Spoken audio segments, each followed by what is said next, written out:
Let not your heart be troubled. You are listening to the Sean Hannity Radio Show podcast. If you're like me and suffer from insomnia, you know what? That's not fun. I tried everything. I couldn't get a good night's sleep. And this is neither drug nor alcohol induced. That's right. It is MyPillow. Mike Lindell invented it, and he fitted me for my first MyPillow, and it's changed my life. I fall asleep faster, stay asleep longer. And the good news, you can too. Just go to MyPillow.com, promo code Sean, and take advantage of one of Mike Lindell's best offers, his special 4-pack. You get 50% off 2 MyPillow premium pillows, 2 Go Anywhere pillows. Now, MyPillow's made in the USA, has a 60-day unconditional money-back guarantee, no risk to you, and a 10-year warranty. You don't want to spend more sleepless nights on a pillow tossing and turning that's not working for you. Just go to MyPillow.com right now, use the promo code Sean, and you get Mike Lindell's special 4-pack. You get 2 MyPillow premium pillows, 2 Go Anywhere pillows, 50% off, and you'll start getting the kind of peaceful and restful and comfortable and deep healing and recuperative sleep you've been craving and deserve. MyPillow.com, promo code Sean. And welcome to the Sean Hannity Show. I'm Gregg Jarrett filling in for Sean. He has the day off today, richly deserved. He's the hardest working guy I know. For those who don't know me, I'm a Fox News legal analyst. I spent about 15 years as an anchor at Fox News. I've been a journalist for about 3 decades. I was also a trial lawyer in California for several years, early in my career. But last December, I began writing a book. Sean encouraged me to do this. He has supported it all along the way. And the book comes out in just a couple of weeks. It's called The Russia Hoax, the illicit scheme to clear Hillary Clinton and frame Donald Trump. HarperCollins is the publisher. You can pre-order it on barnesandnoble.com. You can go to Amazon. You could go to Hannity.com. There's a link there where you can purchase the book. You can check it out on my Twitter account, at Gregg Jarrett on Twitter. But the title, I must say, really gives you a very good idea of what the book is about. I lay out the case of how top figures at the FBI, the Department of Justice, deliberately used and abused their positions of power to subvert our system of justice, to undermine the democratic process. They twisted the law. They contorted it to absolve Hillary Clinton of violating felony statutes, which she did flagrantly in the mishandling of classified documents. We're not talking about one document or 5 or 10 or 20. No, 110 classified documents. They were classified when they were sent and received by Hillary Clinton, and she knew it. And then these top officials decided they were going to weaponize other laws and regulations to launch a dilating investigation of Donald Trump without any legal justification. Why? Well, they did it in an effort to destroy Trump. They used this phony and obviously fabricated anti-Trump dossier to wiretap his associates and collect records, unbeknownst to Donald Trump or the Trump campaign. They never went to him and said, we have some concerns about Russians and maybe talking to people in the Trump campaign. No, they didn't do that. What they also did was they employed undercover confidential agents to insinuate themselves into the Trump campaign surreptitiously. It was a sub rosa operation to spy, to gather incriminating evidence. And in doing all this and so much more, these government officials compromised our essential American principles, and they damaged the nation's trust. And I would love to hear from you. We're going to be taking calls on this. Give us a call and I'll answer your questions or I'll listen to your statements and opinions. Our number is 800-941-7326. That's 800-941-SEAN, SEAN. So give us a call. I look forward to hearing from you. I so rarely have the opportunity to to have a discourse with the public, the listeners on television, the viewers. So I'm looking forward to this. Pick up the phone and give us a call. But the book makes the following argument. There was never any plausible or credible evidence that Trump or his campaign collaborated with Russia to win the presidency. Indeed, the FBI had no legal basis to initiate the investigation. There was no evidence of crime to justify a criminal investigation, which is required, by the way, in the FBI and Department of Justice manual. You cannot launch an official investigation without some evidence of a crime. It literally says in the dialogue, as it's known, that's the FBI manual, there have to be articulable facts that would demonstrate that a crime has taken place or could take place. They never had that. So James Comey and Peter Strzok, the lead investigator at the FBI, they were very clever. They said, let's make it a counterintelligence probe. That'll give us a little bit more latitude. And importantly, because it involves intelligence, we don't have to tell anybody about it. We can do it secretly. So as I say, the FBI had no legal basis to investigate Trump or his campaign. So they invented facts. They exaggerated other ones. Laws were perverted. They were ignored. And when you get right down to it, the law enforcers became the law breakers. And, of course, when James Comey was finally canned as FBI director for breaking rules and violating policy and usurping the power of the attorney general and engaging in rampant and egregious acts of insubordination, and that's not my finding, although it's in the book. That's the Inspector General's recent report. Comey then he hatched this devious scheme of retribution, vengeance, to trigger the appointment of his longtime friend, partner, and ally, Robert Mueller, as special counsel. As I say, this has to go down in history as one of the most devious maneuvers by an unscrupulous man who is out there now peddling his book to make millions. And by the way, he moved up the publication of his book because he knew that the Inspector General was going to leave Comey's reputation and integrity in tatters, and who would want to buy the book after the Inspector General's report came out. So Comey, to cash in on his self-anointed fame, decided that he was going to move up the publication of that book. Of course, he insinuated during his testimony before Congress that the president obstructed justice. That's legally absurd. And of course, the liberal media became witting accessories. They all but convinced, convicted Trump in the court of public opinion.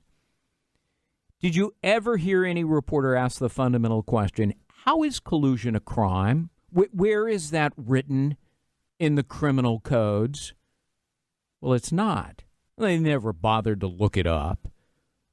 Talking with a Russian or any foreign national during a campaign is not a crime. I'll tell you what is a crime. Payments to a foreign national during the course of a campaign. And the great irony is that's exactly what Hillary Clinton's campaign did. She and her campaign paid a former British spy to contact Russians in order to conjure dirt on Donald Trump. Now, I ask you, is there a special counsel investigating Hillary Clinton? Of course not. I must say the last couple of weeks have been revealing in a blistering denunciation of James Comey. The inspector made it abundantly clear that Comey deserved to be fired. But he also found severe and pervasive bias in Peter Strzok and his mistress, Lisa Page. Strzok was the lead investigator in 3 different cases. The Clinton email case, in which he helped that she be cleared. The Trump-Russia investigation, he signed the papers launching it. And then, of course, he jumped to the early stages of the special counsel probe. And the inspector general said this of Peter Strzok, quote, he had a willingness to take official action to impact Trump's electoral prospects. Whether Strzok and others launched the Trump investigation wrongfully, that will be the subject of the inspector general's next report, which is forthcoming. So, stay tuned to that. Strzok was deposed this week behind closed doors, and his public testimony is supposed to take place very soon. And then yesterday, the Deputy Attorney General, Rod Rosenstein, was on the hot seat in the congressional hearing. We're going to be talking about it today. Andrew McCarthy of National Review, former federal prosecutor, who is a guy who knows as much about this case as anybody, is going to be joining us. We'll get his thoughts on what took place yesterday. But give us a call because I'm anxious to hear from you. Our number is 800-941-7326. That's 800-941-SEAN. I'm Gregg Jarrett, sitting in for Sean Hannity. I want to focus in just a moment on what Trey Gowdy said yesterday when this entire cross-examination of Rod Rosenstein, the Deputy Attorney General, was taking place. And before we take a break, I'll leave you with what he said. He said, finish it the hell up, meaning the special counsel probe over which Rod Rosenstein presides. He said, if you have evidence of obstruction of justice, if you have evidence of collusion, present it, for God's sakes, to a grand jury. Present it to the American people. Otherwise, shut the damn thing down already. In his words, finish it the hell up. I'm Gregg Jarrett, sitting in for Sean Hannity today on the Sean Hannity Show. We'll be right back. So I'm going to say this to you, Mr. Ray, Mr. Rosenstein. I realize that neither one of you were there when this happened, but you're both there now. Russia attacked this country. They should be the target, but Russia isn't being hurt by this investigation right now. We are. This country is being hurt by it. We are being divided. We've seen the bias. We've seen the bias. We need to see the evidence. If you have evidence of wrongdoing by any member of the Trump campaign, present it to the damn grand jury. If you have evidence that this president acted inappropriately, present it to the American people.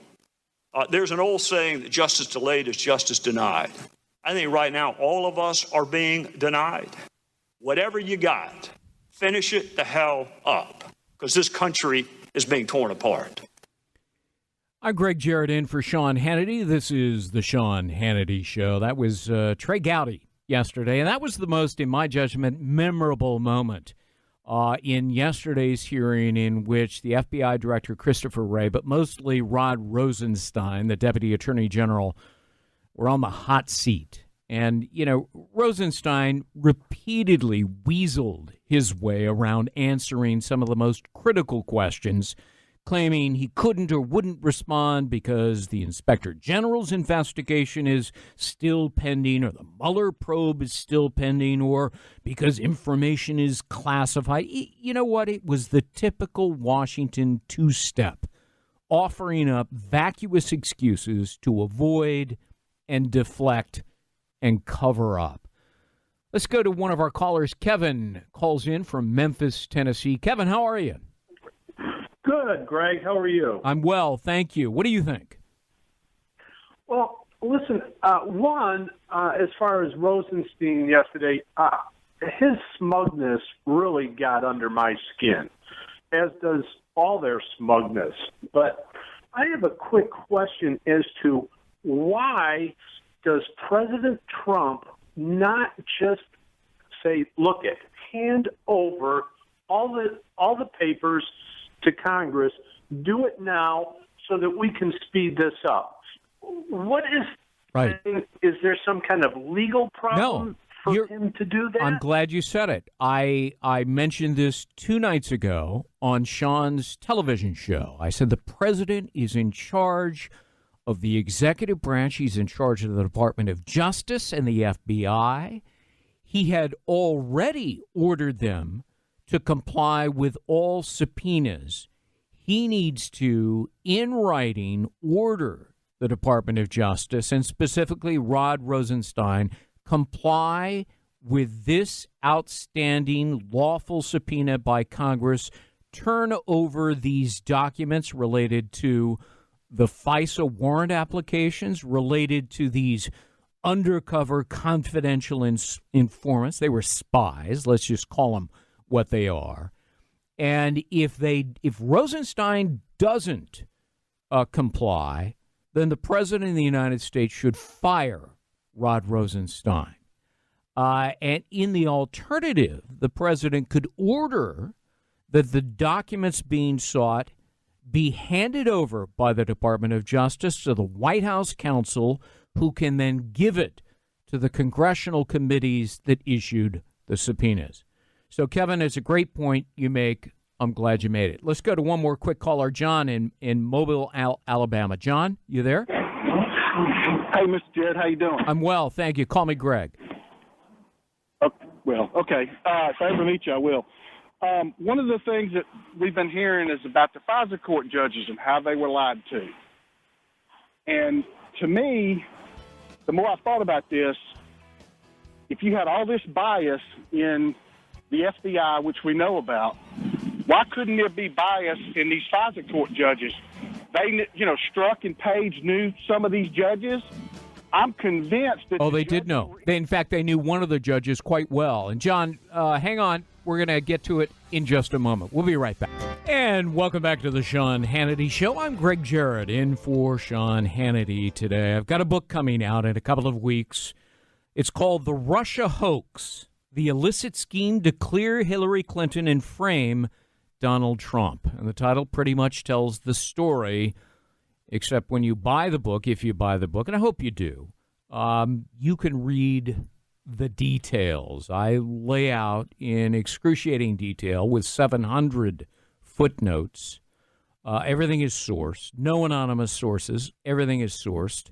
What went on as the FBI and the Department of Justice cleared Hillary Clinton by twisting the law, even though she had clearly committed numerous felonies. And then they went about, by the way, on the very same day she was cleared, they began in earnest the investigation of Donald Trump for crimes he did not commit. And so you can go to barnesandnoble.com or Amazon and pre-order it. Go to Hannity.com. There's a link there, and you can pre-order the book. Or go to my Twitter account, @Gregg Jarrett on Twitter. We were talking a moment ago with John from Mobile, Alabama, and he posed a very good question. And, John, I think you're still there. You said, is it possible that Strzok and others at the FBI knew which FISA court judges were going to be presiding over the fabricated FISA warrant? And the answer is yes. It can be found in Peter Strzok's text messages with his lover, Lisa Page, who was an FBI lawyer, in which she says to him, did you know that Judge Rudolph Contreras is a FISA judge? And he says, yes, I've talked to him. I know him. I need to talk to him some more. And then the two of them devised a scheme to throw a dinner party. Now, remember, they're married to two other separate people. Yep. But they're carrying on this affair. And so they put together, apparently, a dinner party and invited Judge Contreras to attend the dinner party. And, Strzok makes it clear that Contreras knows he's the head of counterintelligence at the FBI. And, Peter Strzok is obviously involved as the lead investigator in the Trump-Russia case, which sought from FISA judges a warrant to wiretap. And so the answer is yes. They knew at least one of the FISA judges. So, John, great question. Thanks for asking. Let me go to Scott in Colorado. Scott, you're on the air. Thanks for being with us. Mr. Gregg, this is quite an honor, man. We in the oil fields up here after like a Hannity and you're on, we compare notes, and I've just been such a fan of all the hard work you've done. I so appreciate it, and I can't wait to get your book, and hopefully you go on a tour so I can have you sign it someday. That's just appreciate everything you've done, man. Well, it's very nice of you, and again, the name of the book is The Russia Hoax, The Illicit Scheme to Clear Hillary Clinton and Frame Donald Trump. And I've never written a book before, and I never really wanted to.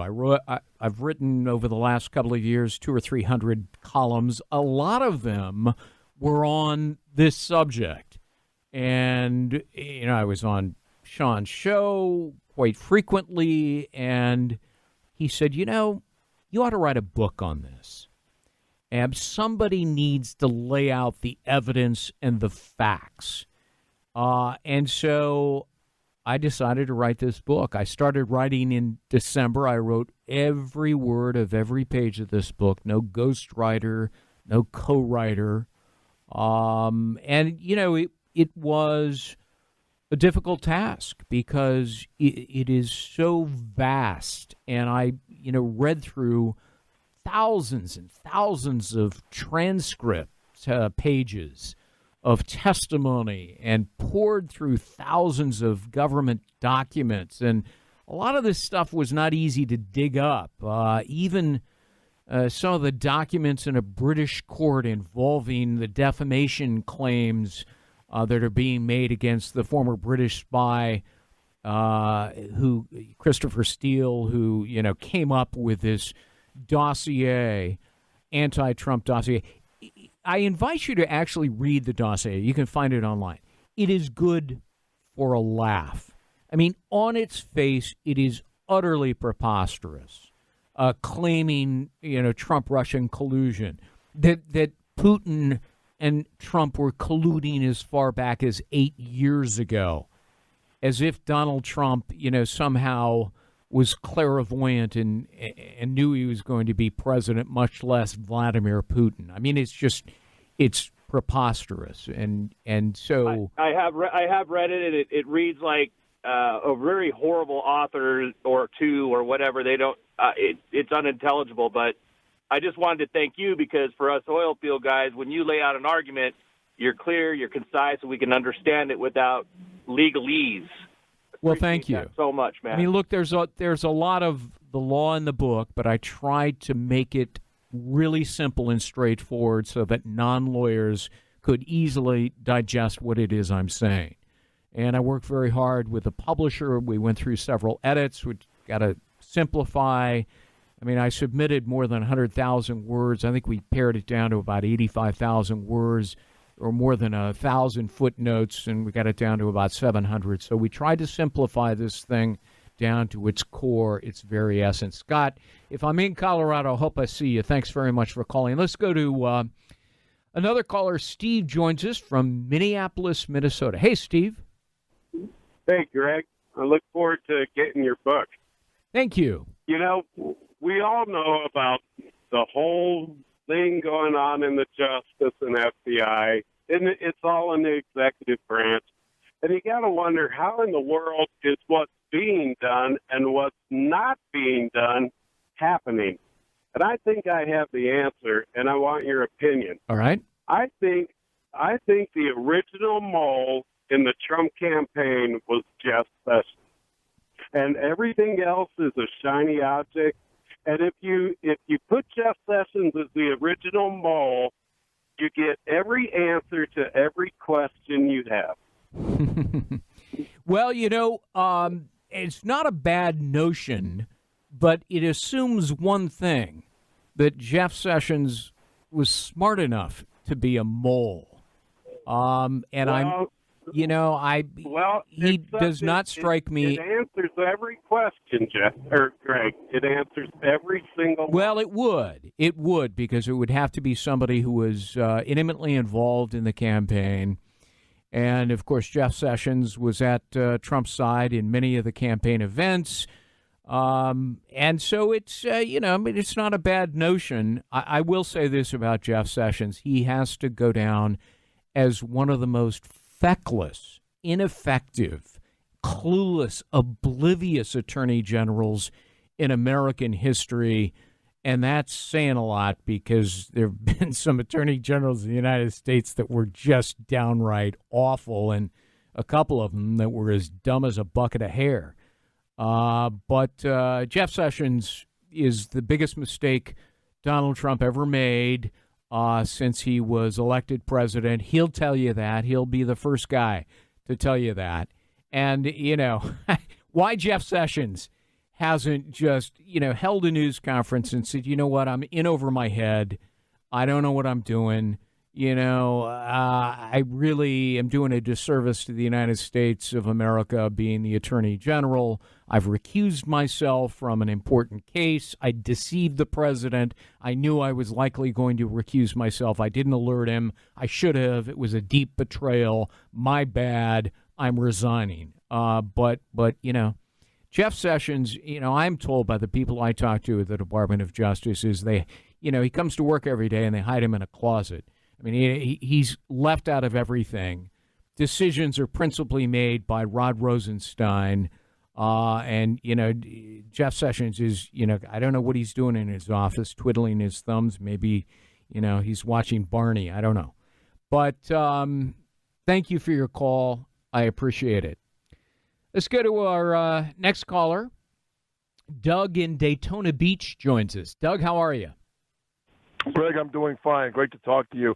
Got a question for you from your legal standpoint that doesn't necessarily relate to today, but it goes way, way back. How in the world, I think a lot of American citizens want to know this, how in the world does Hillary Clinton continue to engage in felonious and criminal activity and continue to escape any kind of prosecution, charges, anything? We're going all the way back to insider trading with Whitewater.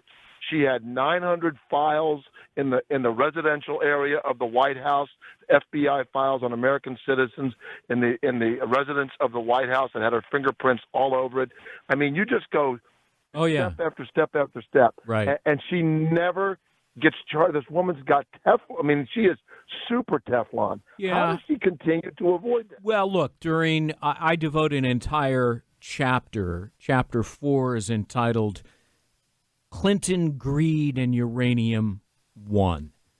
And the reason I included that particular chapter is because it really does explain why she used a private secret server for all of her communications. Because I theorize that she was hiding the for sale sign that she had on the door of her office as Secretary of State. And that's why she had a private server. She didn't want people to find out what was really going on behind the scenes, that she was exploiting her position for financial gain for her foundation and for her husband, the former president of the United States. That's my theory, and I devote a chapter to it. And the book, again, is called The Russia Hoax, The Illicit Scheme to Clear Hillary Clinton and Frame Donald Trump. You can get it for pre-sale at barnesandnoble.com and Amazon. And go to Hannity.com. There's a link there, and you can buy it. It will be out on store shelves in a couple of weeks. I have one of the copies here in front of me. And no, I did not put my picture on the front of the book. Instead, it's got a picture of Robert Mueller, Hillary Clinton, and James Comey. But thank you for the phone call. How did Hillary Clinton manage to escape all of this? During the Obama administration, she was protected by President Obama and protected by Eric Holder and protected by Loretta Lynch. And when the Whitewater stuff came up, she was largely protected by the Bill Clinton Department of Justice as well. Yes, there was a special counsel Ken Starr, but he went off on a tangent, and Monica Lewinsky and so forth, and she was never really held accountable for many of the things that she did. Let's go to Gary in Virginia. Gary? Gary, hey, you're Greg, on the air. You do a fantastic job when you're on with Sean. I just want to acknowledge that. Got a little theory I want to run by you, and I'm not sure if you addressed it in your book. She was going to win. Hillary was going to win this thing, and my question is, was this all about putting Trump in jail, perp walking him, and doing all that after the election to just make the statement that don't ever challenge the swamp again? Remember, she was going to win, and they started this investigation way before the election results were started. Yeah, well, I'll tell you what the answer is. It was an insurance policy. And how do we know that? Because that's Peter Strzok's infamous message that, we have an insurance policy. It's what we discussed in Andy's office, Andy being Andrew McCabe, who was the second in command at the FBI. It's a great point, and I'm glad you brought it up. We're going to pause, take a quick break on Gregg Jarrett, sitting in for Sean Hannity on The Sean Hannity Show. Welcome back to The Sean Hannity Show. I'm Gregg Jarrett in for Sean Hannity. Did you see Rod Rosenstein on the hot seat yesterday in front of Congress? He denied withholding documents. Really? Your own letters prove you're withholding documents, and you have until July 6th or you'll be held in contempt. That was the congressional resolution. And then he was asked, did you threaten staffers on the House Intelligence Committee, threatened to subpoena their calls and emails? He said, no, media reports are mistaken. Guess what? The media report was me. I first reported it on February 2nd on Hannity, on Fox News Channel, and I had spoken to two people who were in that meeting in which Rosenstein threatened to subpoena their calls, their emails, and their texts. So was Rod Rosenstein yesterday lying? Did he commit perjury? It's one of the questions that we have as we go through Rosenstein's testimony yesterday. We're going to talk about it with Andrew McCarthy, former federal prosecutor. He's going to be joining us in just a moment. He's a columnist for the National Review. He writes excellent columns, and we're going to be talking to him about two of his most recent columns in just a moment. I'm Gregg Jarrett, in for Sean Hannity. This is The Sean Hannity Show. Stay with us. We'll be right back. And welcome back to The Sean Hannity Show. I'm Gregg Jarrett, sitting in for Sean Hannity. I'm a Fox News legal analyst and often on Sean's radio show and television show. And I've got a book coming out, The Russia Hoax. It's out in a couple of weeks. The subtitle, The Illicit Scheme to Clear Hillary Clinton and Frame Donald Trump. You can pre-order it if you want. Just go to barnesandnoble.com or Amazon, or go to Hannity.com, and there's a link there where you can order it. But it'll be out on store shelves in a couple of weeks. You can also go to @GreggJarrett on my Twitter account. So I invite you to do that. One of the people that I quote in the book 2 or 3 times, maybe 4 times, is the great Andrew McCarthy. And I call him great because this guy is a veteran former federal prosecutor. He's a brilliant writer. You may have read his columns on National Review. But, Andy is really one of the people that you can always learn something interesting and revealing whenever you read his columns, especially on this subject, the Russia hoax. And so he joins us now. And Andy, thanks for being with us. Are you there? Greg, how are you? I chased you around Fox all day yesterday, so I figured I'd call in, too, to harass you. Yes, and I'm glad you're on because, we do talk from time to time. But one of the things I wanted to ask you about, my book went to print before the Inspector General report came out, and there's really There's only a couple of things that I wish were in the book that are in the Inspector General's report. One really doesn't need to be, and that's, the now infamous and notorious text message from Strzok and Page in which he says, we're going to stop Trump. But, that's now so famous, everybody knows it, and it doesn't really need to be in my book. But the other thing was when and who made the critical change in James Comey's statement in which he exonerates Hillary Clinton. Now, in the month of May, and this part is in my book, Comey writes a statement in which he finds that Hillary Clinton is grossly negligent. And again, this is in my book as well, but some of the details aren't. So grossly negligent is obviously a crime in the handling of classified documents. It's 18 U.S.C. 793, Section F. And so I always wanted to know the details of why it was changed from grossly negligent to extremely careless. And on June 6, 2016, a month after Comey changed the language, a month after Comey wrote grossly negligent, Peter Strzok sits down at his computer, and Lisa Page, his girlfriend mistress, is standing nearby, and together with two other people who are not identified, they changed the language from grossly negligent to extremely careless. Did you read that? It's page 193, I think, in the Inspector General's report, Andy. Yeah, I did see that, Greg, and it's always been it's been something that's intrigued me for a couple of reasons.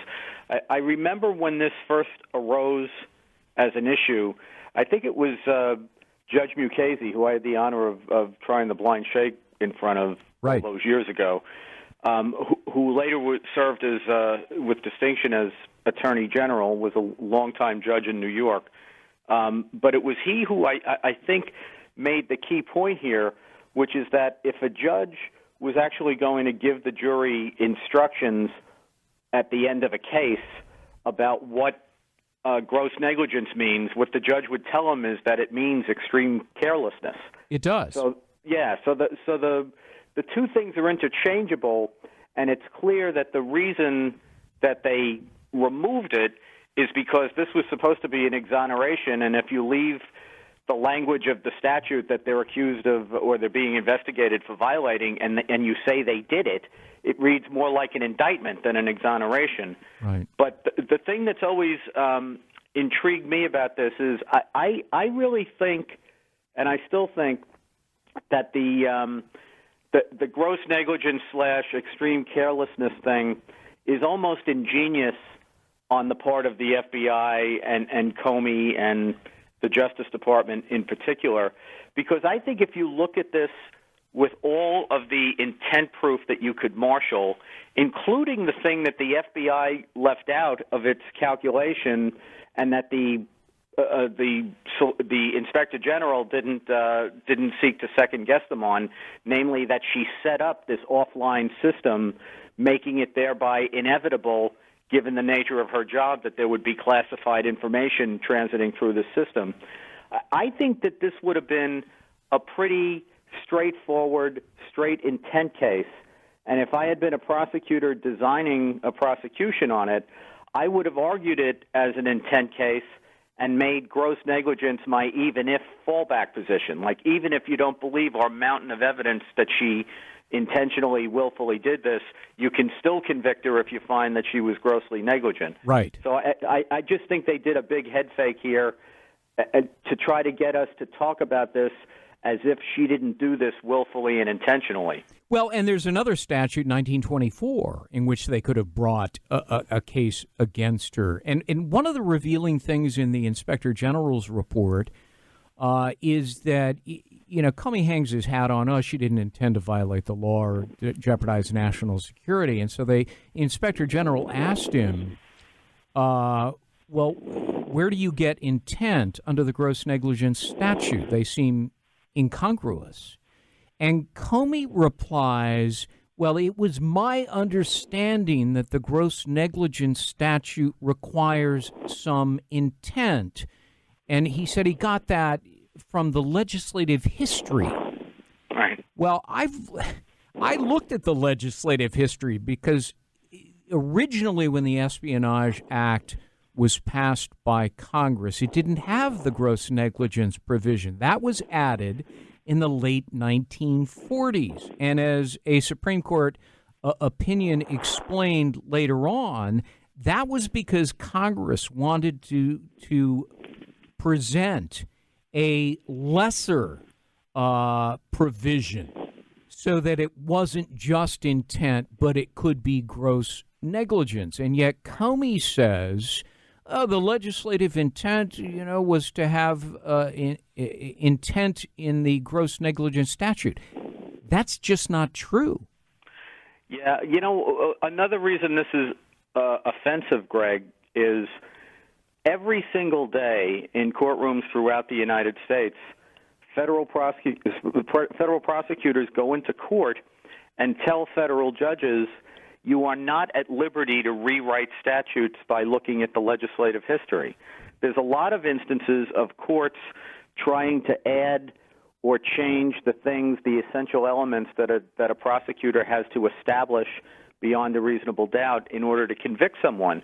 And the Justice Department's standard response to that is, your job, Judge, with all due respect, is to enforce the statute that Congress has written, not to go through the voodoo of going through legislative history, which, as Justice Scalia said, is kind of like, looking at a crowd and only picking out your friends, right? You can parse through legislative history and rewrite statutes willy-nilly easily.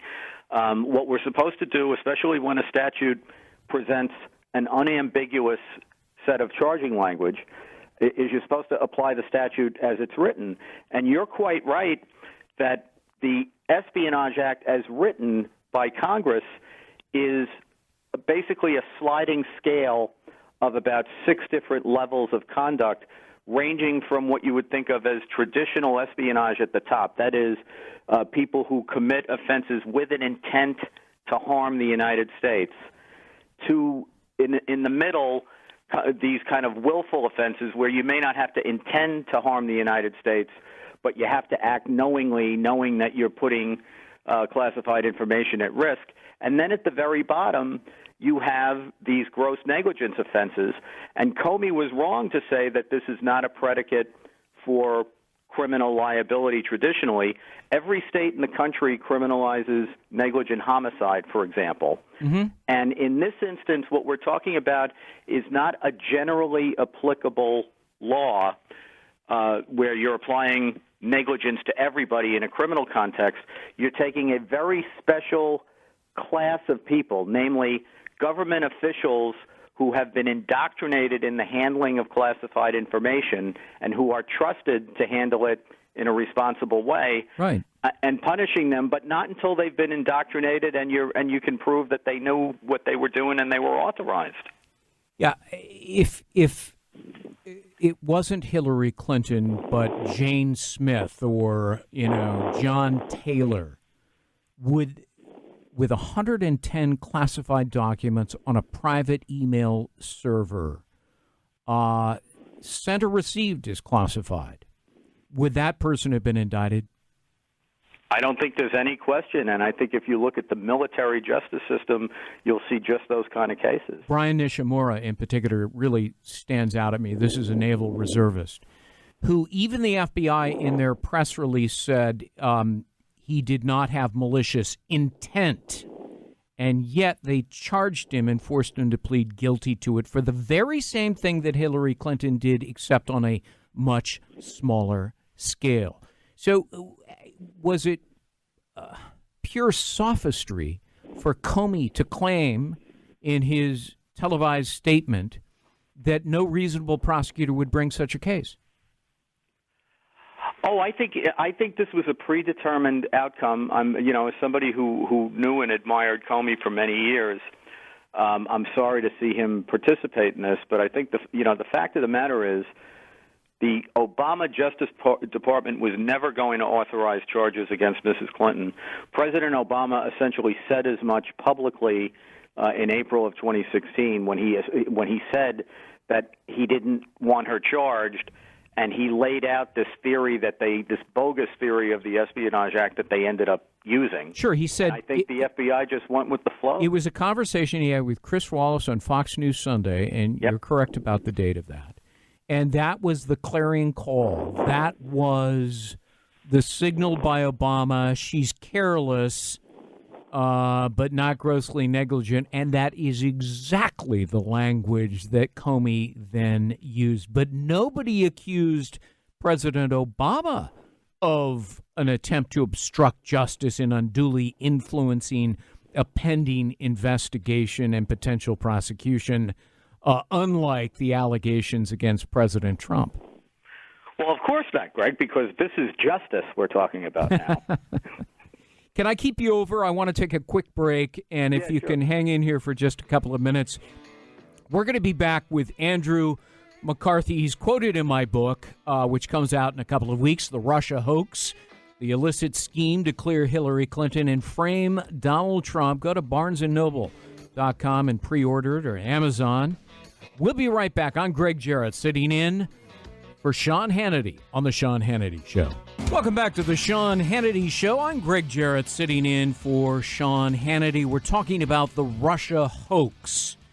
In the summer of 2016, James Comey, Peter Strzok, and the whole gang over at the FBI launched an investigation into Trump. There was never a whiff of credible evidence to legally justify the probe. So in a deception that I think is worthy of a solid street hustle, Comey labeled it a counterintelligence matter. It was a clever feint that allowed for a covert criminal investigation in search of a crime. Isn't that reversing the legal process? Let's ask Andrew McCarthy, who rejoins us, former federal prosecutor. He's a columnist, unmatched, really, on National Review. And thanks for being with us again. Didn't labeling it a counterintelligence matter allow for a criminal investigation in search of a crime, really sort of reversing and bastardizing the legal process, Andy? Yeah, Greg, it's actually the thing that they were worried about in the 1990s when they erected the infamous wall, which in the pre-9/11 days prevented the intelligence side of the FBI's house from cooperating and sharing information with the criminal investigative side. And the reason, I think the wall regulations, as we saw, had catastrophic results. And it was at the time we all thought it was over-regulation. But the idea behind it was sound. The idea was that you didn't want, under circumstances where investigators did not have adequate evidence to proceed with a criminal investigation, you didn't want them to exploit national security powers as a pretext in order to do that. I used to say back then, that's ridiculous. No one would ever do that. So, mark that down as yet another thing I was But they did it. They did it here because Comey felt it would give him greater latitude and also greater ability to hide what it was he was doing. And that's the story of the Russia hoax, the illicit scheme to clear Hillary Clinton and frame Donald Trump. It's the title of my new book. Comes out in a couple of weeks. You can buy it online in advance, BarnesandNoble.com, Amazon. Andrew McCarthy, many, many thanks for being with us. I'm Gregg Jarrett. This is The Sean Hannity Show. I think there's no question that we've got to critically re-examine ICE and its role and the way that it is being administered and the work it is doing, and we need to probably think about starting from scratch. I think we need to abolish ICE. That seems really clear. They have strayed so far from the interests of the American people and the interests of humanity. We need to abolish it. Eliminating ICE. for instance, and President Trump. Yes. ICE isn't doing what it was created to do. It's being used as his own personal police force, and in those actions, it's actually making us less safe. And I think you should reimagine ICE under a new agency with a very different mission and take those two missions out. And so we believe that we should protect families that need our help, and that is not what ICE is doing today, and that's why I believe you should get rid of it, start over, reimagine it, and build something that actually works. Well, those are just some of the people that are calling for the abolishment of the U.S. Immigration and Customs Enforcement Agency. You know, these are the people that go out and arrest felons, drug dealers, drug peddlers, rapists, people who commit all kinds of aberrant behavior and crimes. Welcome back to the Sean Hannity Show. I'm Gregg Jarrett, in for Sean Hannity, who has the day off. It's really quite astonishing that people like New York Senator Kirsten Gillibrand, Mayor Bill de Blasio are now adding their support to this cause that is gaining currency in the last 24 hours to get rid of ICE. Joining me now with their reaction, Chris Cabrera, who is spokesman for the National Border Patrol Council. Andrew Arthur joins us, resident fellow in law and policy at the Center for Immigration Studies. Andrew, let me start with you. What's your reaction to this? This is just a political stunt. These are, when you're talking about elected officials, what they're really complaining about or what they're really saying is they don't want any enforcement of the immigration laws in the interior of the United States. Well, they're in a unique position as it relates to their fellow citizens. They actually get to vote on legislation to change the laws. They know that they don't have the ability to do that because they know they don't have the votes or even the support of the American people. So instead, they come up with a stunt proposal to abolish ICE. I mean, that's the first thing. And two, the unintended consequences of it are astounding. The immigration laws exist for a reason. That's to protect the wages and working conditions of Americans, both U.S. citizens and lawful permanent residents. And, ICE does so many other things, foreign corruption investigations, firearms smuggling. I mean, we want to do away with that. Quite frankly, I like having an agency that prevents firearms and explosive smuggling and terrorism investigations in the United States as well.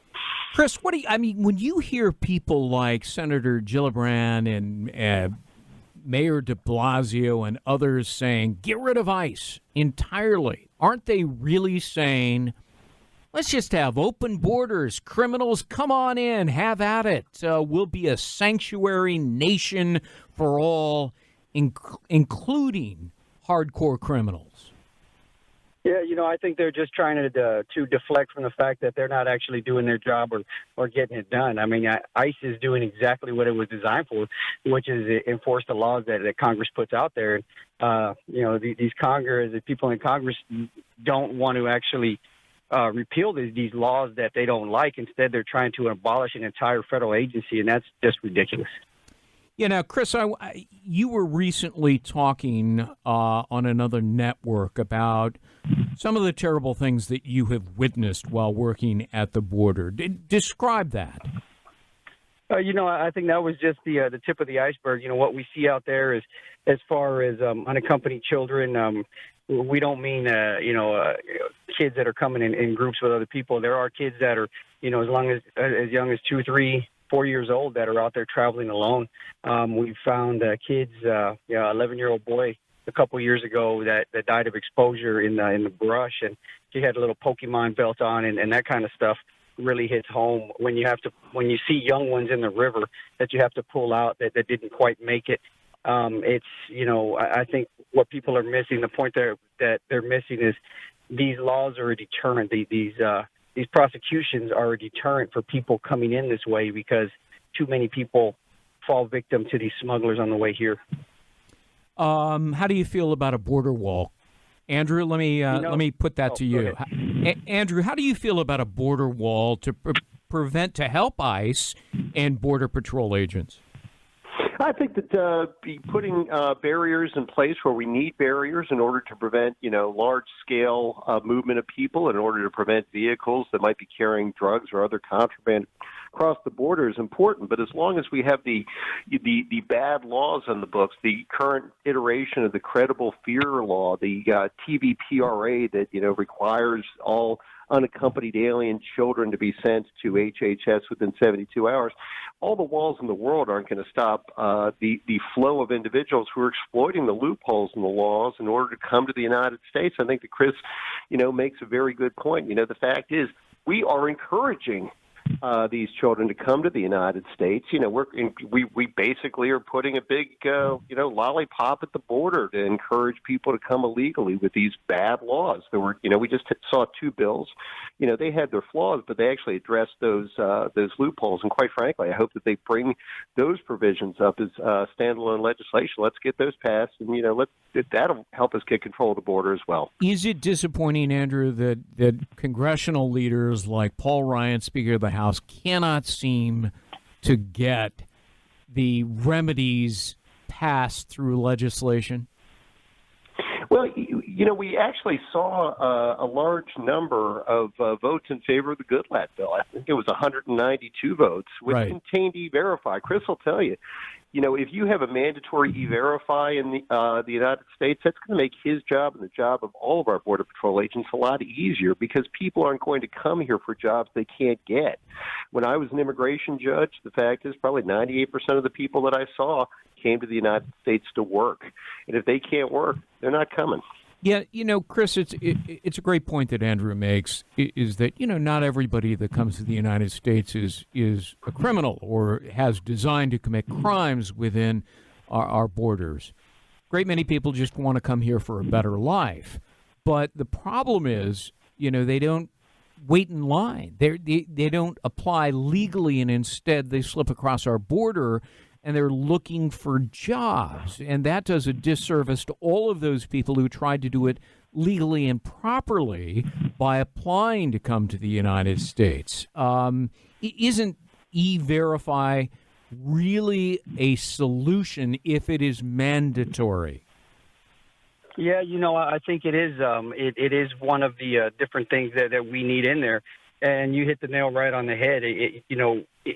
If the first thing you do in our country is illegal, what hope do we have of you following any other laws? And as far as people hiring, and it's just exploiting. They're exploiting these people. These people that hire the illegals, they're exploiting them. They're using them as cheap labor, and they're disposable labor. And you don't know how many times we've seen somebody call us out there and say that they needed to report some illegals, and those illegals happen to be working for them. They just didn't want to pay them. It happens all the time, and there's a lot of people that say they mean well, and at the same time, they really don't. They have their own agenda, and cheap labor is one of those cons.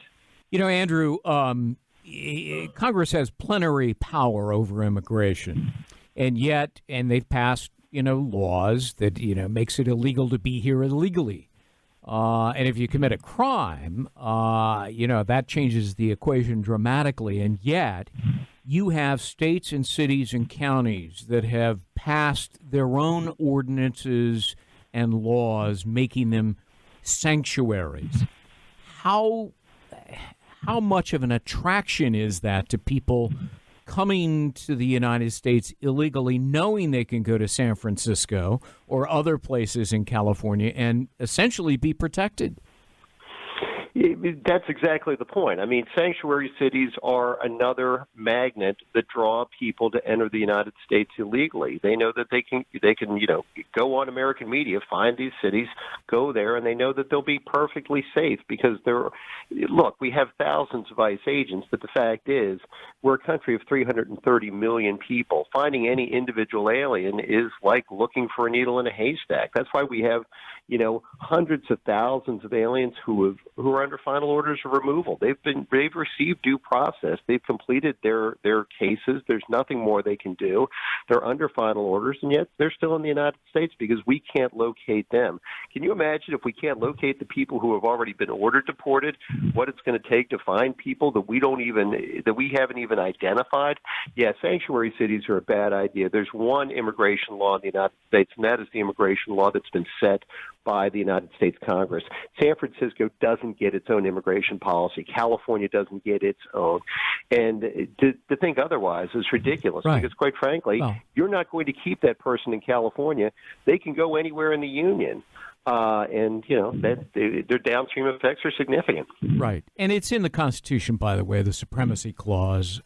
So, you can't pass a law in a city, state, or a county that contravenes federal law, especially when Congress has plenary power over all immigration matters. I want to say thanks to Andrew Arthur, resident fellow in law and policy at the Center for Immigration Studies, Chris Cabrera, spokesman for the National Border Patrol Council. Guys, thanks for being with us. Looking forward to your phone calls. Give us a call on this subject, 800-941-7326. That's 800-941-SEAN, SEAN.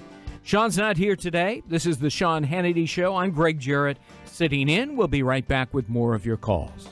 Welcome back to the Sean Hannity Show. I'm Gregg Jarrett, sitting in for Sean Hannity, who has the day off. So we've been talking about New York Democratic Senator Kirsten Gillibrand and New York Mayor Bill de Blasio joining others on Capitol Hill who are calling for abolishing ICE, the U.S. Immigration and Customs Enforcement Agency.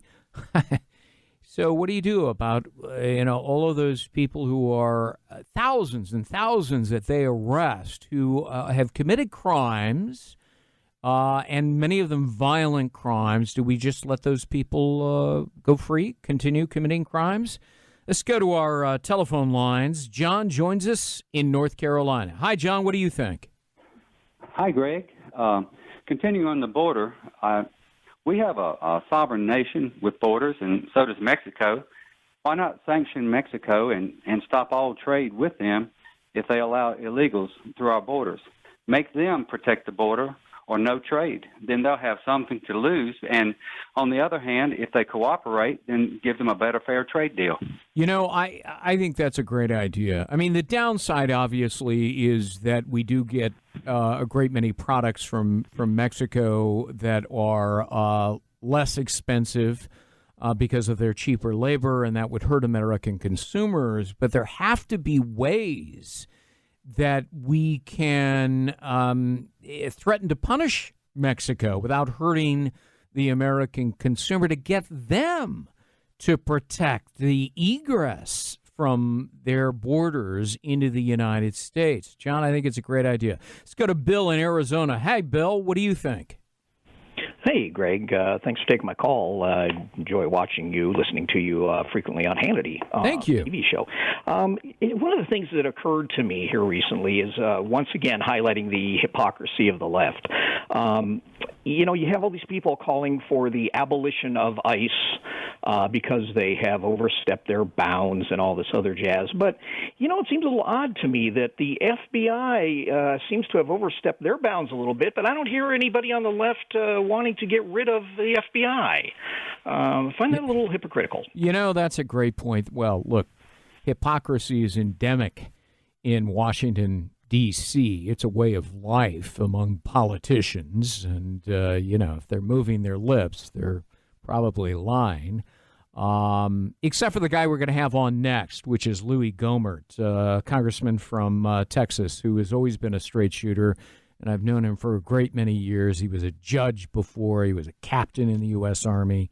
And he's a great American, and he's going to be joining us in just a few minutes to talk about his questioning of Rod Rosenstein. But you're absolutely right, Bill from Arizona, when you bring up the point, if we're going to revamp ICE and fix problems there, and I frankly don't think that there are any problems with ICE. I think they do a hell of a great job. But the people who aren't doing a hell of a great job are the top officials at the FBI. The rank and file of the FBI, the hardworking agents, the tens of thousands of them, they're great Americans.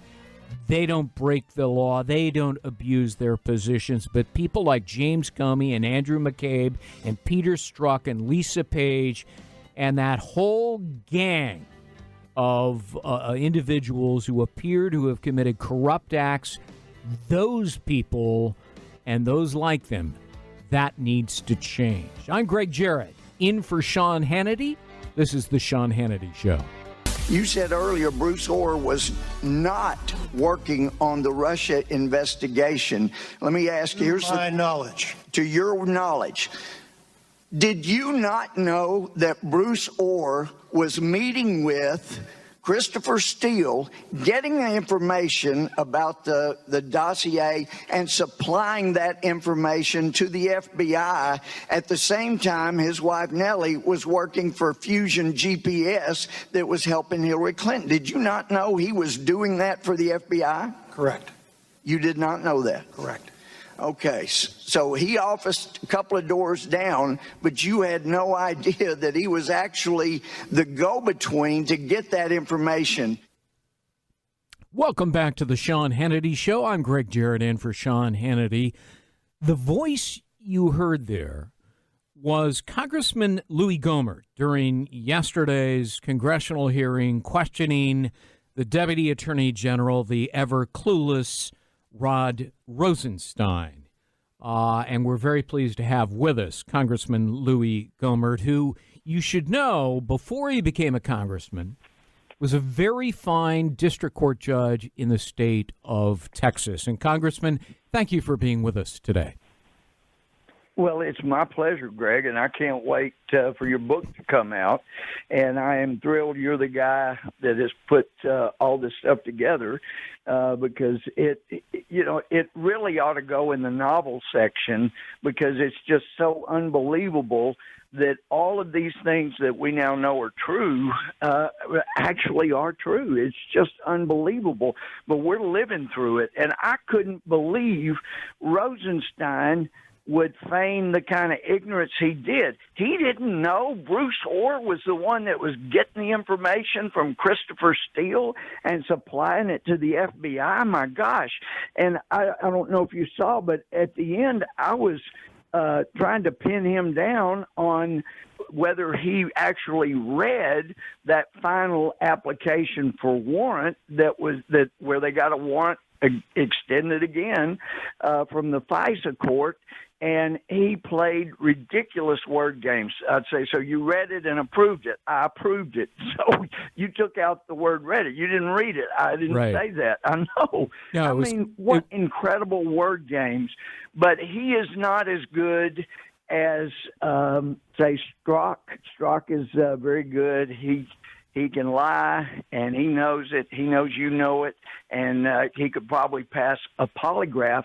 And I can't go into what he said or testified to a couple of days ago I was there for a number of hours. But I sat there going, wow, he knows that's not true. He knows that we know it's not true, but shows no sign. This guy's really good at telling lies and controlling his emotions. And I realized, oh, he must have been practicing all those months, year, whatever it was, on his wife when she would ask, what about your relationship with Lisa Page? You know, he got good over all those many months. Oh, it's nothing. Oh, no. Just wondering about how many lies, how he controlled his emotion. But now this country is still in trouble with these guys in control of the reins of justice because it is not justice we're seeing play out here. Well, I think you're absolutely right. And guys who tend to cheat on their wives are pretty adept at lying. And that would certainly include Peter Strzok, who I devote a good deal of the book, my book that's coming out in a couple of weeks on Peter Strzok, Lisa Page, James Comey, Robert Mueller, Hillary Clinton, certainly. The name of the book is The Russia Hoax, The Illicit Scheme to Clear Hillary Clinton and Frame Donald Trump. Comes out in the bookstores in a couple of weeks, but you can order it now on barnesandnoble.com or Amazon. And you know, I'm always tempted to call you Judge because that's how I used to know you.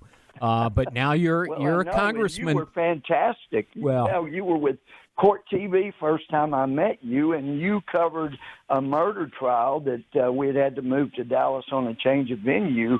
And, you know, it was like 9 or 10 weeks that I got to hear you, and I'm going, this guy knows his stuff. This guy really knows what he's doing. So that's one of the reasons I was so pleased that you were putting all these facts together in this book. But Greg, if I could mention one thing, and I tried to mention it at the end of my questioning, but the Democrats have touted over and over, but Horowitz, the Inspector General, found that there was no evidence of any bias affecting the outcome. But at page 9 of his summary, he says, under these circumstances, we did not have confidence that Strzok's decision, and that's very important, it was Strzok's decision to prioritize the Russia investigation over following up on the mid-year related investigation, which means the Hillary Clinton investigation, to follow up on the emails discovered on the Wiener laptop was free from bias. So he wasn't confident that Strzok's decision, because it was his decision to make, to end the Hillary Clinton investigation and move to the Trump investigation, they're not confident that that was affected by bias. But, Greg, that is one of the most outrageous comments, that they weren't sure that his decision to end investigating Hillary and concentrate on investigating Trump was not affected by bias. I mean, that whole thing was affected by bias. Right. It could not have helped but been affected by bias. So Horowitz, he's bound to have had some of his Democratic friends over there get to him and get him to water that down, and I knew that had to be going on when it was taking so long. This is the watering down phase. He's got the evidence, hundreds of pages of it, and now he's going to water down the conclusions so that he can still be friends with all the Democrats who love him. Peter Strzok's bias. Dangerous time. Peter Strzok's bias was so overt and explicit and severe and pervasive that it defies common sense that it did not influence the decisions he was making. And I devote many, many pages in the book, in 2 different chapters, actually, about Peter Strzok and Lisa Page's text messages, what they mean. And, of course, the ultimate text, which came out just recently in the Inspector General report, was, will stop Donald Trump from becoming president. I mean, exactly. Congressman, that says it all, doesn't it? It does say it all, and explains exactly why he would shut down the Hillary Clinton investigation he was in charge of, and really light up and go after the Trump investigation, because he has just said he is going to stop Trump. And, you know well, you've been a practicing lawyer, you've seen so many trials yourself, you know that people don't come forward and say, now, I'm specifically stating for the record that I intend to have this result. No, but you can look at what they're doing. And when he says, now I'm going to stop Trump, and he charges forward on the Trump investigation and drops the Hillary investigation, right, that is evidence of bias affecting the decisions.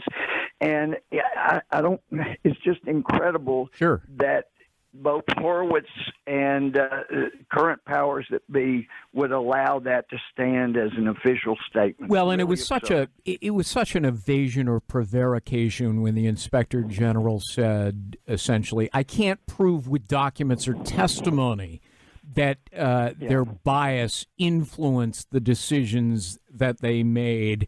Well, of course not, as you point out. I mean, criminals. You know, a bank robber doesn't put in writing, I robbed a bank, or won't, on questioning by police admit, I just robbed the Bank of America. I mean, they don't do that. Yeah.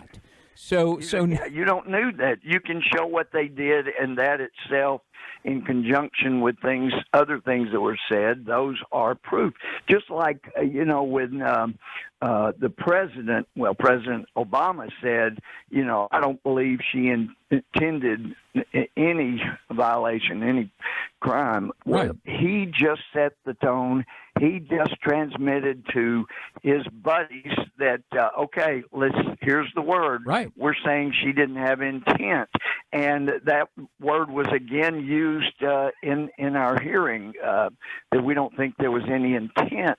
Well, as you know, intent was was not an issue. But if you want evidence of intent, actually one of the Clintons' dear close personal friends that got Bill Clinton elected president gave us an indication of her intent when he said, well, I would imagine Hillary had this separate server because she didn't want Louis Gohmert rifling through her emails. Well, yeah, I think that's right. Yeah, and course. Actually, that is an indication that one of her close friends or political friends knew her intent was to prevent Congress from providing oversight. Sure. Clearly, even James Carville knew that's why she did it. She did not want oversight of what she was doing. It was criminal. You don't even have to prove intent in that case. But I tell you, I still am just in disbelief that we're not getting a more thorough investigation into the Awan brothers. Here you had Imran Awan, who spent 3 to 9 months, according to Luke Grosiak, did great research on it, Right. 3 to 9 months in Pakistan, and he was doing the security and IT work on the Democratic National Committee's computer. Sure. Debbie Wasserman Schultz. Exactly. And in fact, we know from emails, that, we need Debbie's password. Well, Imran has all of those. And from what we had learned, one of the comments that had been discovered was that he would work sometimes 3 days a week at the DNC. We know the DNC wasn't paying him. Right. He was being paid by the Congressional Fund, but he was doing like 3 days a week, many weeks, at the DNC doing their work there. That's right. And that's why I've said before, there's actually more evidence that Imran Awan and Pakistan not the Russians. Hacked instead of the Russians. The Russians may have got it from the Pakistanis. Well, and Imran was uploading this stuff to the cloud, for goodness sakes. And yes, and in fact, they uploaded over 40 different members of Congress's information to Becerra's, now the Attorney General of California, to his server, and so that you could access any one of these dozens of Democratic members of Congress's emails, calendars, and in fact, we know from the IG, and by the way, the FBI continues to tell their superiors, including Jeff Sessions, and look, we keep investigating this one thing, and there is absolutely no evidence. There's no evidence. Well, I know, and I can tell you as a fact, the Inspector General, she was amazing, and there's no indications at all that she has any Republican leanings. I understood she'd been Democrat, but she is also president of an international cybersecurity organization, and she, at the time, was Inspector General for the House of Representatives. She started investigating this as soon as she got wind of the Awan's dealings and all the improprieties. Right. And she has a massive amount of evidence. Yeah, I'd like to see that evidence. Some of us...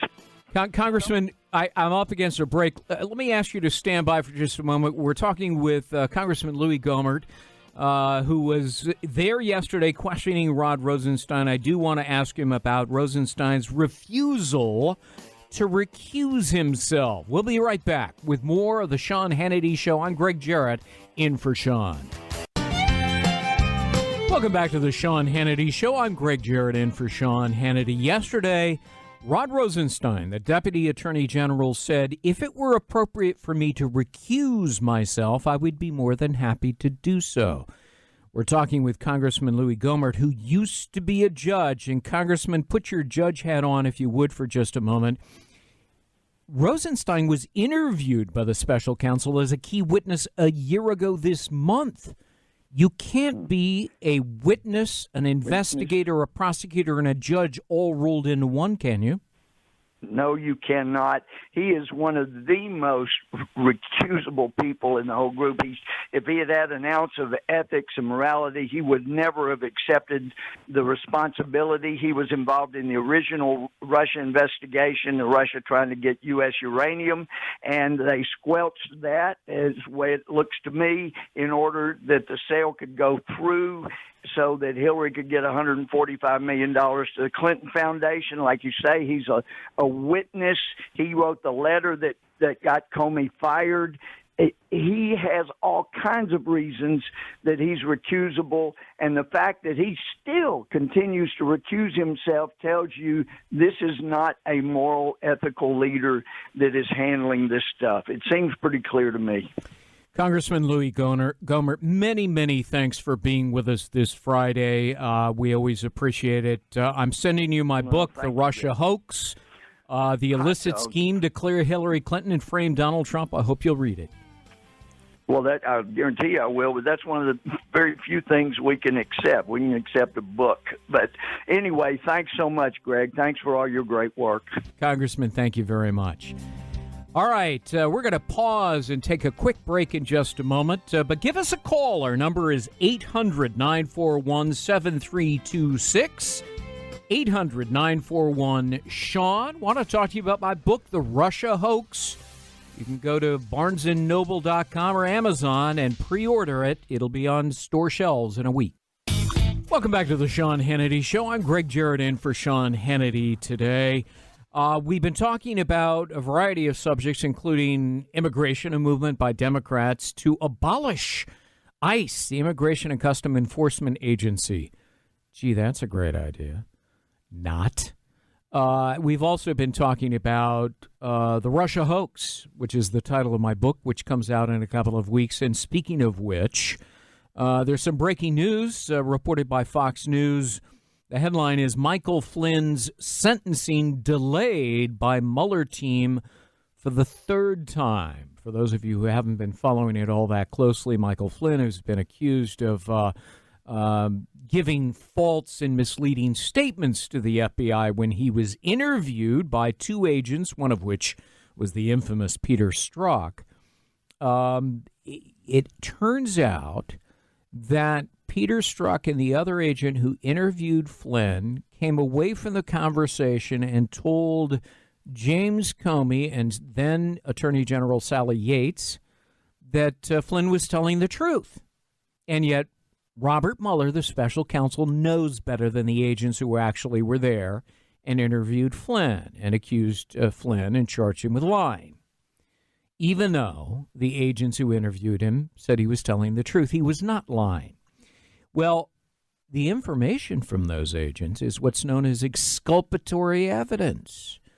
And under the law, exculpatory evidence has to be turned over to Flynn and his lawyers, and apparently it was not. Is that the reason that Mueller has now voluntarily delayed the sentencing of Michael Flynn? And, you know, if you're the judge on this case, wouldn't you be saying to Mr. Mueller, wait a minute, you didn't hand over exculpatory evidence.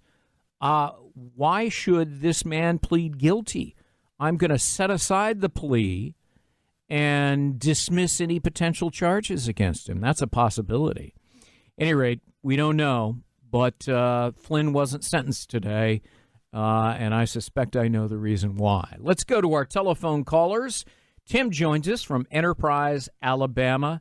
Tim, we were talking about immigration with a couple of experts on the subject. What are your thoughts?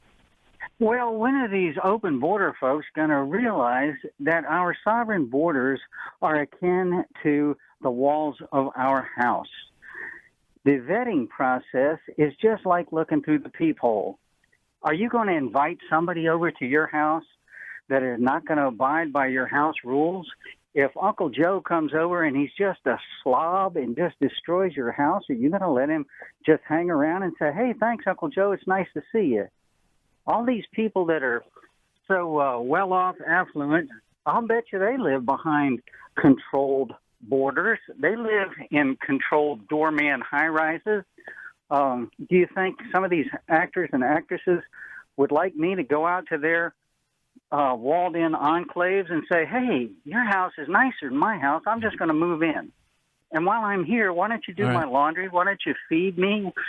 I get it.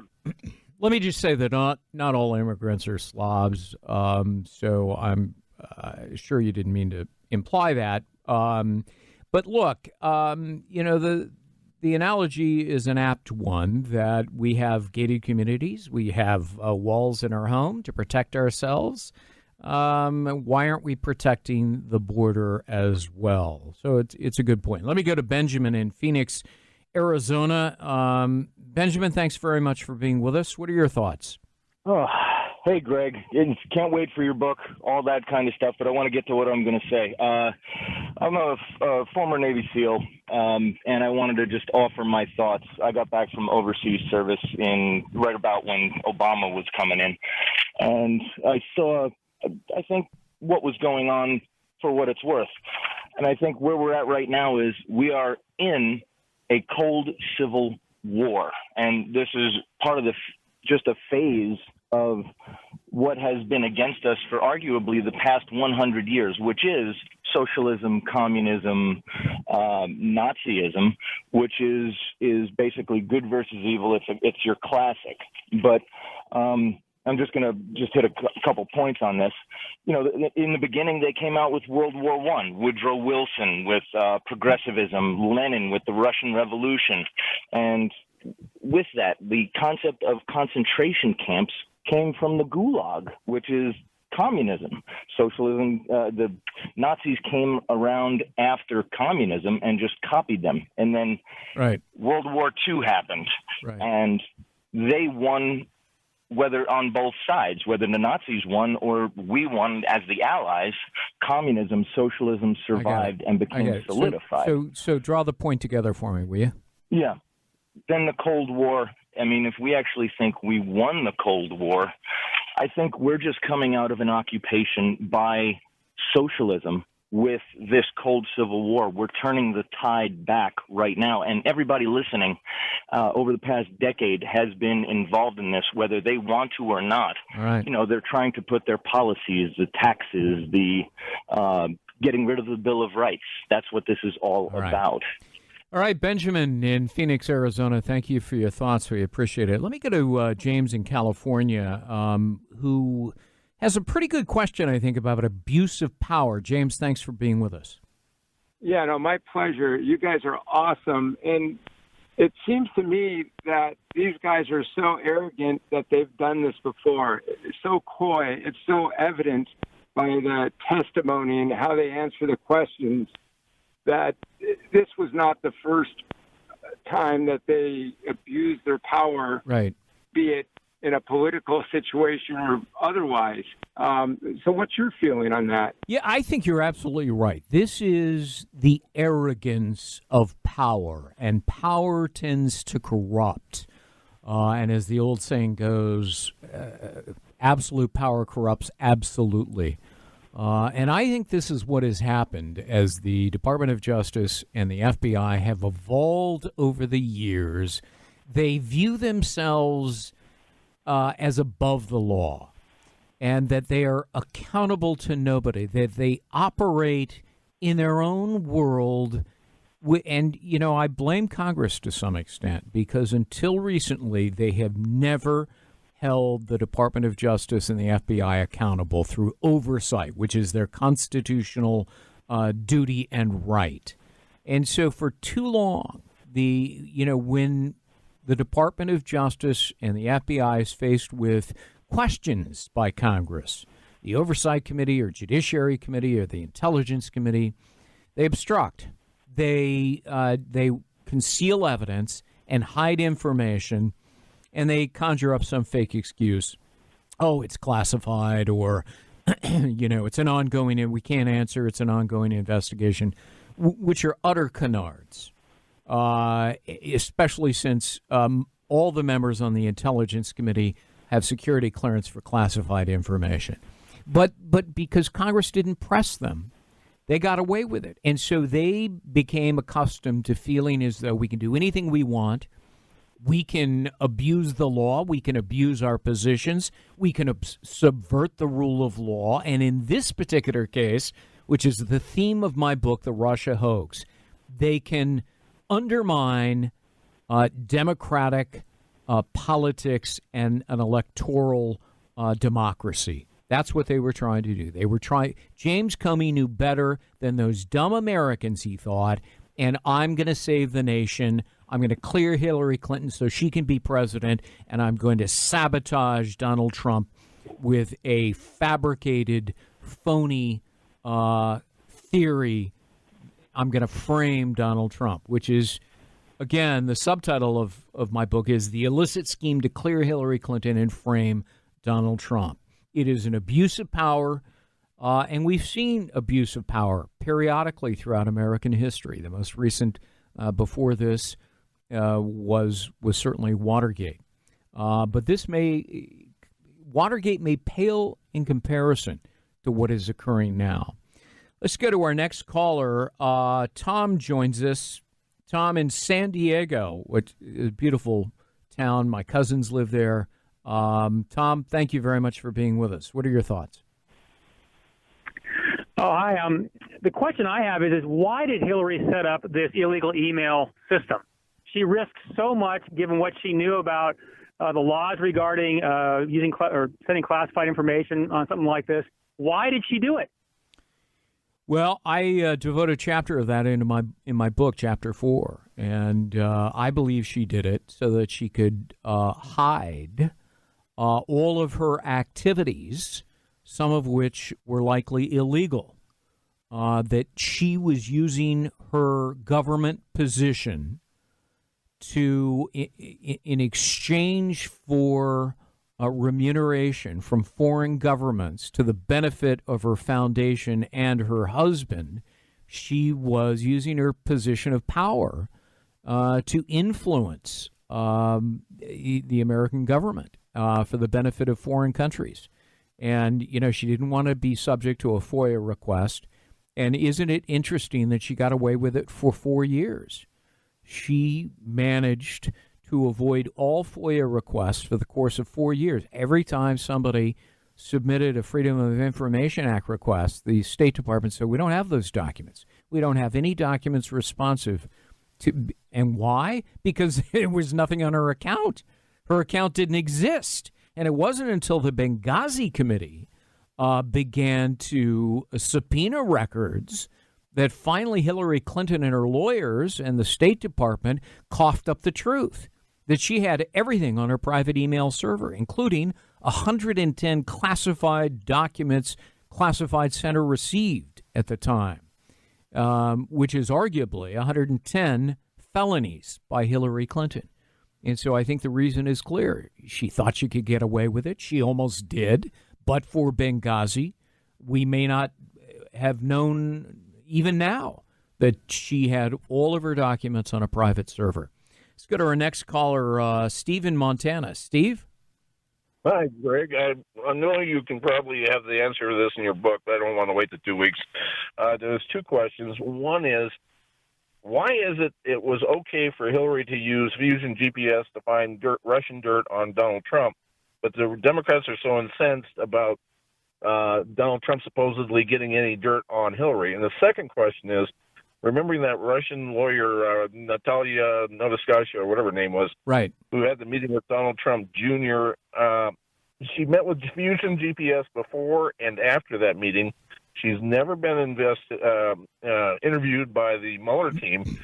When you couple that with the Stone approach, I'm looking at this. Are these attempts at entrapment? And how many entrapments do you have to do that fail before you start saying this isn't working? Well, Robert Mueller is in the business of entrapment, and so is the FBI. As for why the Russian lawyer, as of a couple of months ago, hadn't been interviewed by the special counsel, I think it's because the special counsel realizes that her meeting in Trump Tower with Donald Trump Jr. and others isn't a violation of any law.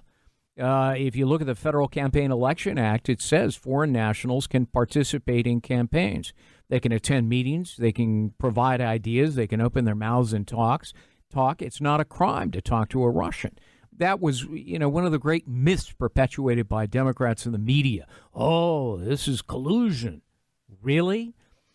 What is collusion is Hillary Clinton's campaign and the Democratic National Committee paying money to a foreign national, a British spy, to talk to Russians to gather information to be used in a political campaign. That is a crime under the Federal Campaign Election Act, and yet there's no special counsel investigating Hillary Clinton and the Democrats for that.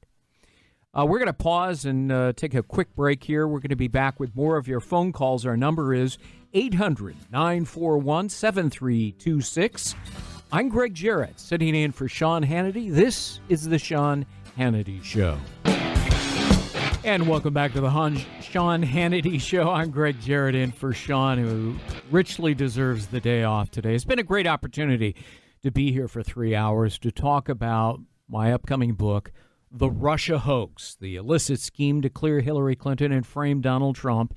It'll be out in bookstores in a couple of weeks, but you can pre-order it on barnesandnoble.com and Amazon.com, and you can go to Hannity.com. There's a link there, or go to my @Gregg Jarrett on Twitter.